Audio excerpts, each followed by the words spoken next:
Somaliland waxa ay ka mid ahayd waddamadii Afrikaanka ah ee boqortooyadii Ingiriisku qaybta u heshay markii gumaysigii reer Yurub Afrika qaybsanayeen waxaana waddamadii qaaradda Afrika ay noqdeen kadib shirkii Berlin ee sanadii 1884 kuwa gacanta u wada galay gumaysigii reer Yurub laba waddan mooyaane waddanka saddexaad ee ka badbaaday gumaysigii Afrika waxa uu ahaa Somaliland oo boqortooyada Ingiriisku heshiis ay ku timi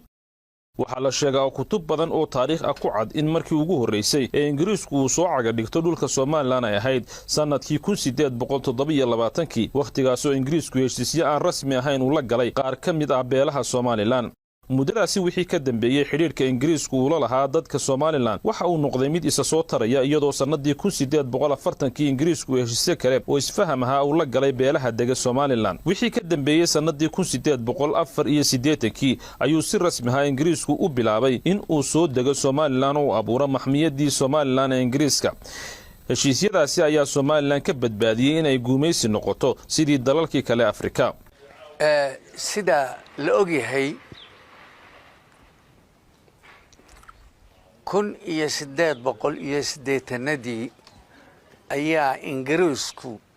beelahan degan Somaliland khaasatan xeebaha heshiis la galay bishii July sanadii 1887 boqortooyadii Britain waxa ay ku dhawaaqday in Somaliland tahay maxmiyad Ingiriisa wuxuuna Ingiriisku si rasmi ah u ogeysiyay dawladihii kale ee reer Yurub si waafaqsan heshiiskii Berlin ee reer Yurub ku qaybsanayeen qaaradda Afrika oo sheegaya in dawladaha reer Yurub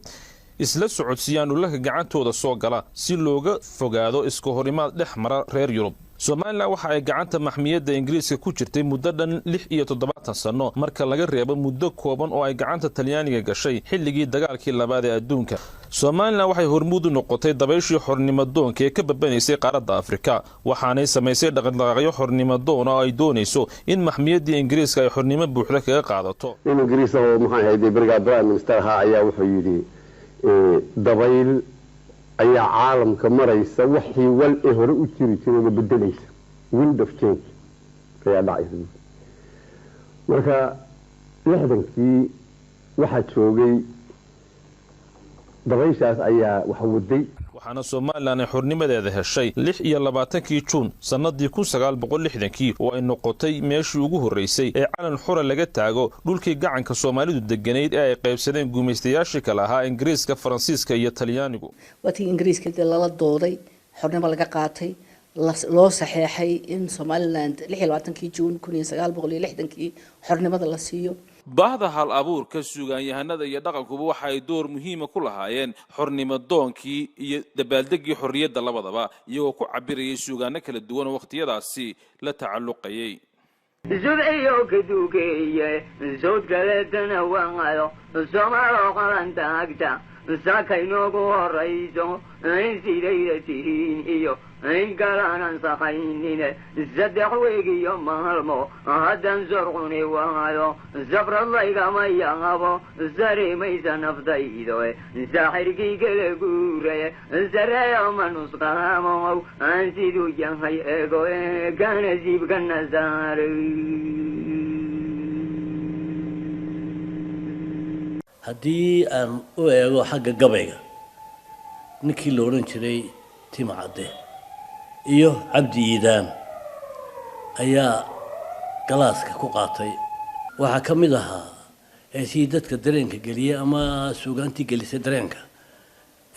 Soomaaliya kulliga kulmiya la soo kala baadhaha waxa kamid ahaa Soomaaliya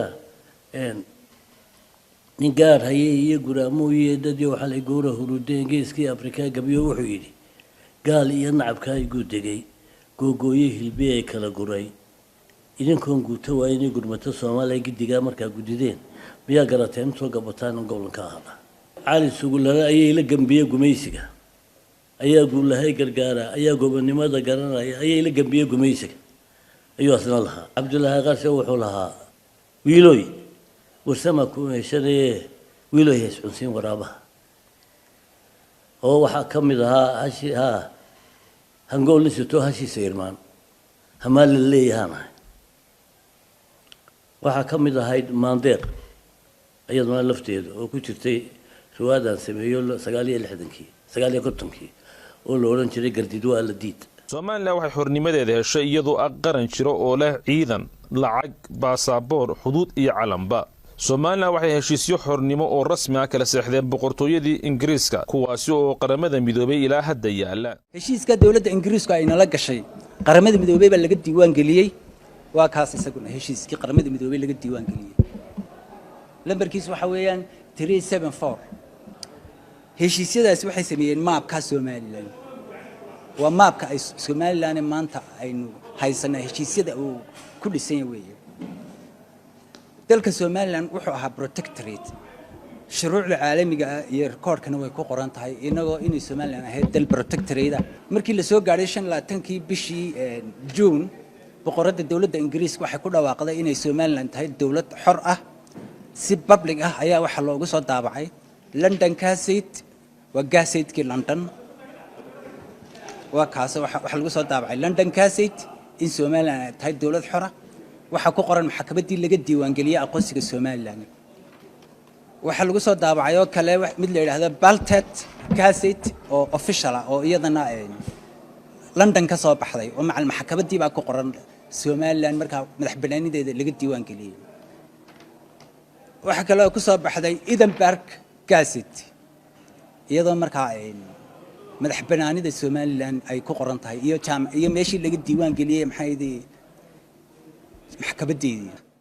Soomaaliland markii xornimadeeda ka qaadatay boqortooyadii maxmiyadda Ingiriiska waxa markiiba aqoonsaday in ka badan 30 dal kuwaasi oo ku soo hambaliyay madaxbannaanida xornimadeeda. Dawladihii kale Afrika ayaa ku dhiiraday xornimada madaxbannaanidooda iyagoo tusaale u soo qaadan jiray Soomaaliland sida ay ugu guuleysatay inay xor noqoto oo wax dhib ah aanay u keenaynin madaxbannaanida ay heshay sida uu ku doodayay madaxweynihii Kenya ee xilligaasi Jomo Kenyatta.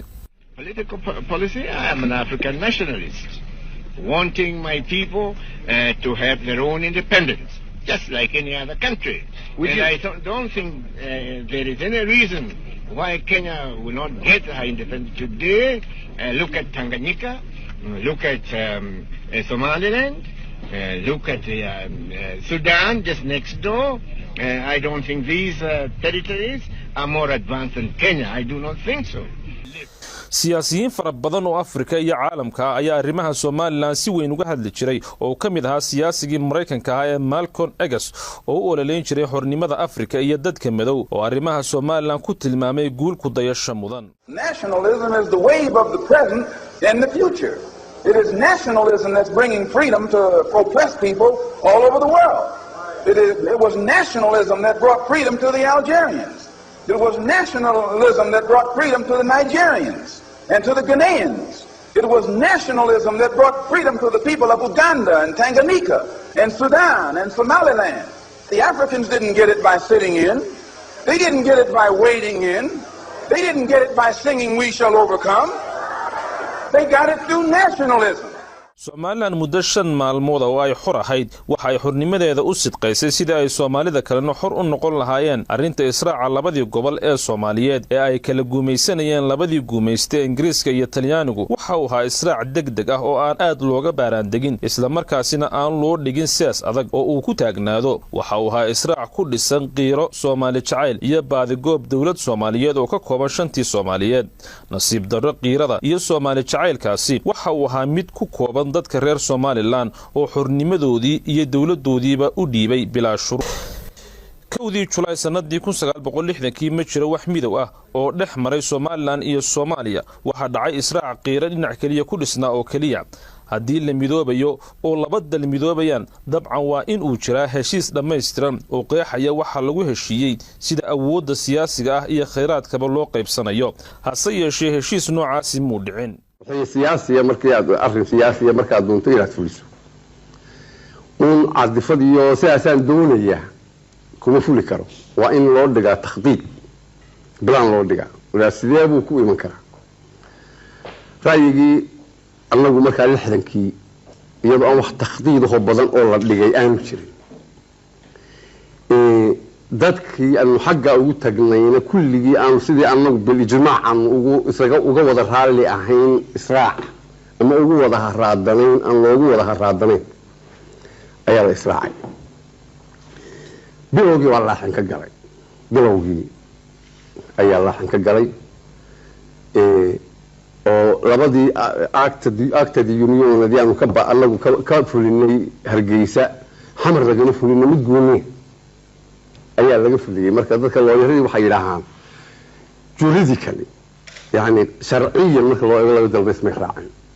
sharci israac sharci ma dhicin waayo waxa la wada baas gareeyo qaynuun qura oo dalka isku mid ah isku xidhay in la baas gareeyo israacaasi warbaahinta caalamka ayaa si weyn uga hadashay iyagoo Somaliland ku dhaliilay tallaabada ay qaaday iyagoo qaarkoodna ku tilmaamay dalkii xornimadiisa sanadad badan raadinayay markii uu helayna maalmo yar gudahood lumiyay wargeys la yiraahdo Daily Telegraph oo Ingiriiska ka soo baxa ayaa wuxuu qoray dalkii gobonnimada helay ee la siiyay